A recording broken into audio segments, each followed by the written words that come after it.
أعوذ بالله من الشيطان الرجيم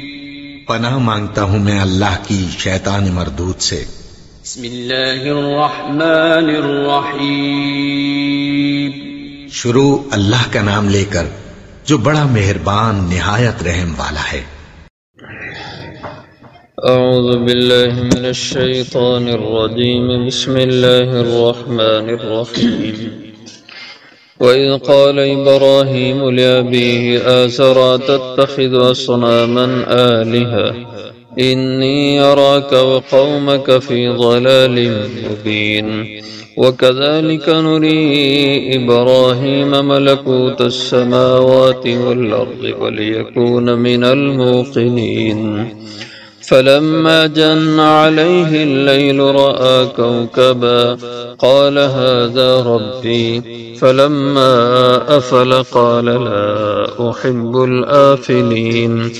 فلما رأى القمر بازغا قال هذا ربي فلما أفل قال لئن لم يهدني ربي لأكونن من القوم الضالين فلما رأى الشمس بازغة قال هذا ربي هذا أكبر فلما أفلت قال يا قوم إني بريء مما تشركون وإذ قال إبراهيم اور جب کہا ابراہیم علیہ السلام نے لأبیہ اپنے باپ سے آزر جو آزر تھا اتتخذ کیا تو بناتا ہے اصناما آلہہ بتوں کو معبود انی اراک بے شک میں آپ کو خیال کرتا ہوں وقومک اور آپ کی قوم کو فی ضلال مبین کہ تم کھلی گمراہی میں ہو وکذالک اور ایسے ہی نوری ابراہیم ہم نے دکھائے ابراہیم علیہ السلام کو ملکوت السماوات والارض عجائبات آسمان و زمین کے ولیکون اور تاکہ ہوں وہ من الموقنین یقین کرنے والوں میں سے فلما جن پھر جب چھا گئی علیہ اللیل ان پر رات رآ کوکبا دیکھا اپنے ستاروں کو قالا ایک ستارے کو دیکھا قالا کہا ھذا ربی یہ ہے میرا رب فلما پھر جب افلا وہ غائب ہو گیا قالا کہا لا احب الافلین میں نہیں پسند کرتا غائب ہو جانے والوں کو فلما رأى القمر پھر جب دیکھا چاند بازغاً چمکتا ہوا قال کہا ھذا ربی یہ ہے رب میرا فلما افلا پھر جب وہ بھی غائب ہو گیا قال کہا لئن لم یہدنی ربی البتہ اگر نہ رہنمائی کی ہوتی میرے رب نے لاکونن من القوم الضالین البتہ ہو جاتا میں گمراہ لوگوں میں سے فلما رأى الشمس پھر جب دیکھا سورج بازغۃ روشن چمکتا ہوا قال کہا ھذا ربی یہ ہے رب میرا ھذا اکبر یہ تو بڑا ہے فلما افلت پھر جب وہ بھی غائب ہو گیا قال یا قوم کہا ہے میری قوم انی بریء مما تشرکون بے شک میں بیزار ہوں بریء ذمہ ہوں مما تشرکون اس سے جو تم شرک کرتے ہو اس سے پہلے اللہ جل شانہ کی توحید کی باتیں اس کے دلائل کا بیان اب مزید توحید کے حوالے سے حضرت ابراہیم علیہ السلام کی جو دعوت تھی آپ کا جو دعوت کا انداز تھا اس کا ذکر ہے حضرت ابراہیم علیہ السلام جس قوم میں رہتے تھے وہ ساری قوم بت پرست بھی تھی اور ستاروں کو پوجنے والی بھی تھی اور اپنے بادشاہ کو رب اور خدا بھی مانتے تھے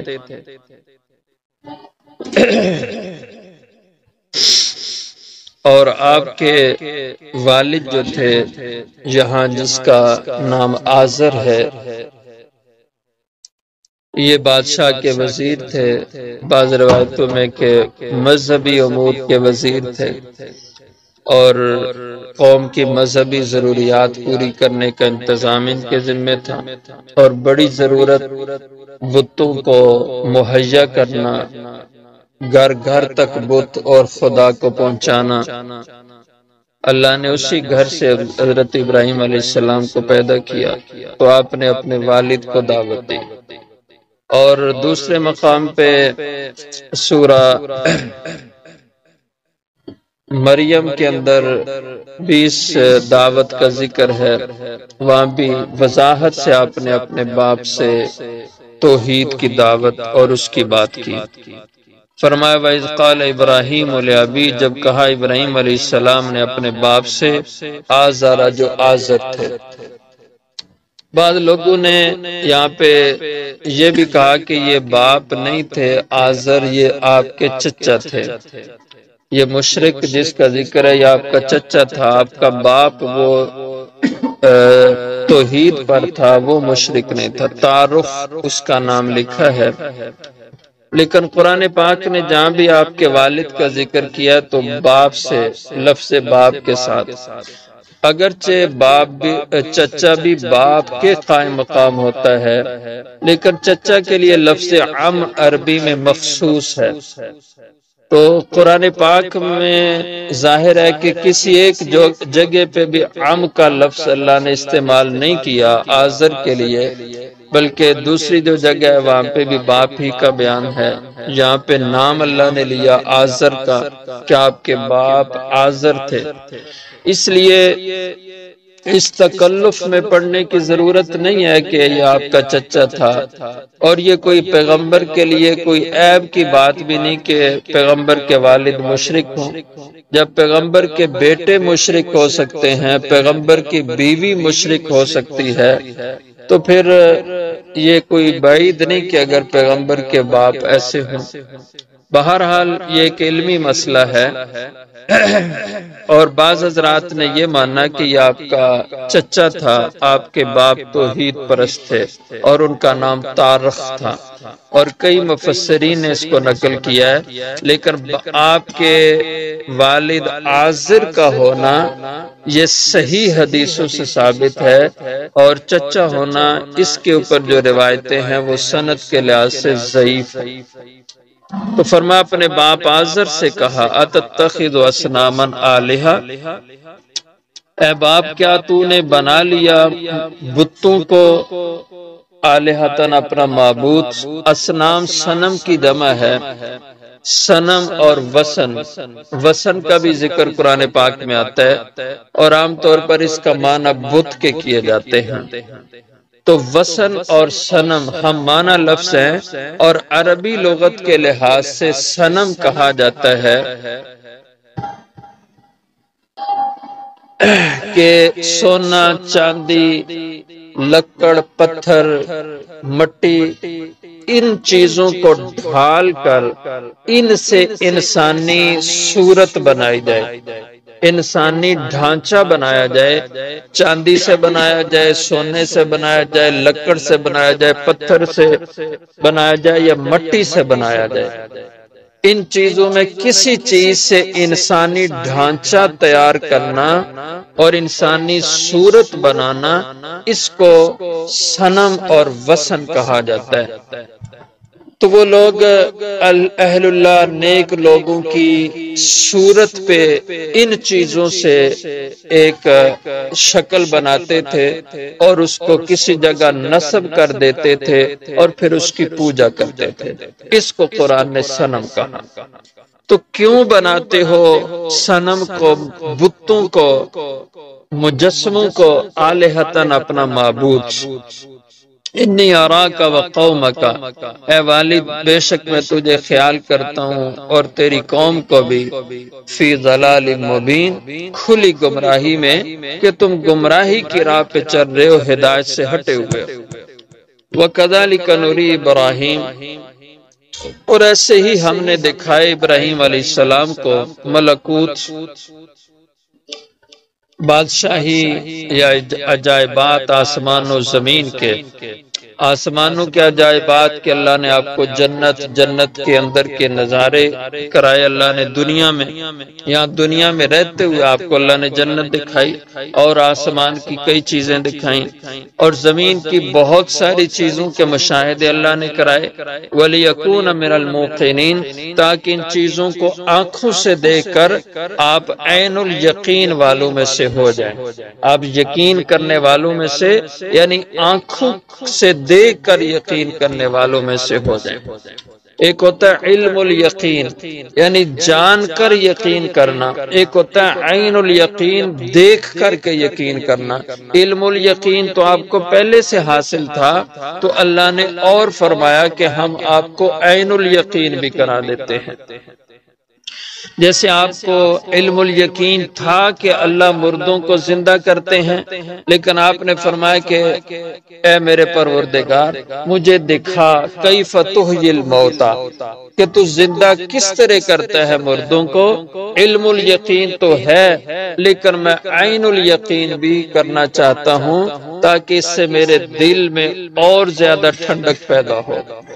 تو اسی طرح اللہ نے فرمایا تاکہ ہوں وہ یقین کرنے والوں میں۔ فلما جن علیہ اللیل رأى کوکبا، ان کی دعوت کا انداز، کیونکہ آپ کی قوم بتوں کو بھی پوجتی تھی، ستارے سورج چاند کو بھی پوجتے تھے، اس لیے کوئی ایک دن آپ نے ایسا کیا جہاں کوئی مجلس لگی ہوئی تھی قوم کی، وہاں آپ چلے گئے، رات کا وقت ستارے چمک رہے، تو چمکتے ستاروں میں جب راتیں تھوڑا چاند زیادہ دن کا ہو جاتا ہے یا بالکل ابتدائی دنوں میں ہوتا ہے تو چاند ذرا رات کو دیر سے نکلتا ہے، پہلے ستارے چمک رہے ہوتے ہیں اور پھر رات کا کچھ حصہ گزر کر پھر چاند نکلتا ہے۔ تو ایسی راتیں تھیں، تو جب رات چھا گئی، فلما جن علیہ اللیل، جب چھا گئی ان پر رات، رآ کوکبا، آسمان میں آپ نے ستارہ دیکھا، کئی ستارے دیکھے چمک رہے تھے روشن۔ قال ھذا ربی، تو لوگوں سے کہا یہ ہے، یہ استفہامیہ کلمہ ہے، یہ ہے ربی میرا رب، یعنی یہ ستارہ رب ہے ہمارا، تم جو کہتے ہو ستارے رب ہیں اور ستاروں میں خدائی کرشمے ہیں۔ فلما افلا، تو فرمایا کہ پھر جب وہ ستارہ غائب ہو گیا، یعنی اس کی روشنی ماند پڑ گئی اور چاند نکل آیا۔ جب ذرا چاند نکلتا ہے تو پھر ستاروں کی روشنی کم پڑ جاتی ہے۔ فلما افلا، پھر جب وہ ستارہ غائب ہو گیا، قال لا احب الافلین، فرمایا یہ کیسا رب ہوا کہ جو اپنا وجود خود قائم نہیں رکھ سکا اور اپنا وجود کھو گیا، وہ غائب ہو گیا، اس کو چاند نے آ کے غائب کر دیا یا دن نے آ کے ستارے کو غائب کر دیا۔ یہ کیسا رب ہے کہ جو اپنے وجود کو قائم نہیں رکھ سکتا۔